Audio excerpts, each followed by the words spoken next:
So we're taught in school to seek a single best answer, right? So if you imagine that a multiple choice type question, that there is one answer, you select A and that's the right one. The problem is that in most of the real world of real life is that there is never a single answer. So first of all, that answer is never given to you. It might be that there is hints that the answer is correct. It's never going to be that this is correct and the other ones are incorrect. As well as most of the time, you don't even know what the question that is being asked.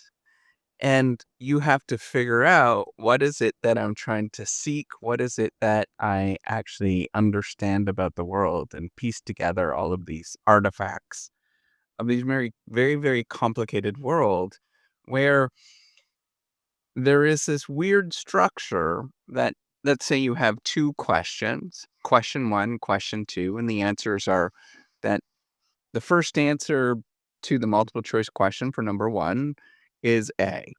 And the second answer for number two is B.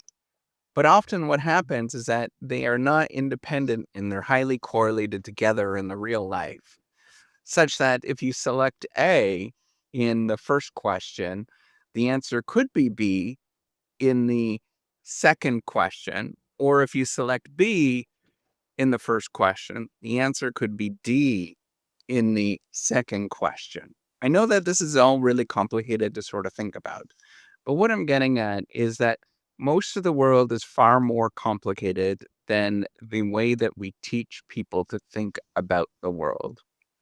And when you go and interact with the world and you push against it, what you realize is that you just don't know.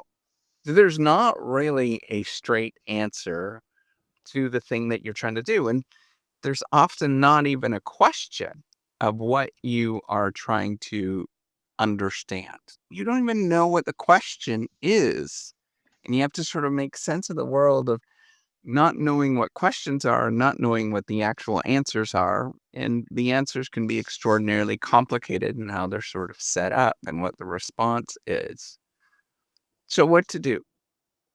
What is the central problem here? Why am I actually bringing this up?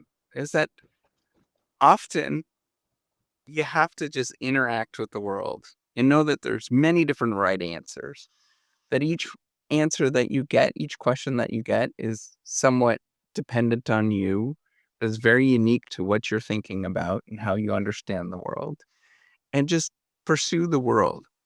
Don't take these steps where you think that there is going to be a right way. I think, one of the things that I see with almost all of the students that I interact with is that they're waiting for the right answer, to be told what the right answer is. The problem is it's not going to present itself in that way. You have to figure out what is it that I'm actually asking, and then what is it that I am going to say is the correct choice if I see this particular outcome. All of this is extraordinarily difficult, but the only way that you get the skill set, you develop the muscle to do this is just by simply interacting with the world, by pushing against it, by saying often screw you to the world and pursuing what you want to pursue. And there's never going to be a right way. It's always going to be a complicated, interactive mess. And the only way that you can move anything, interact in any way, is just go do something. See what happens, push against the world, and see where you're going to go. Take care and have a wonderful day.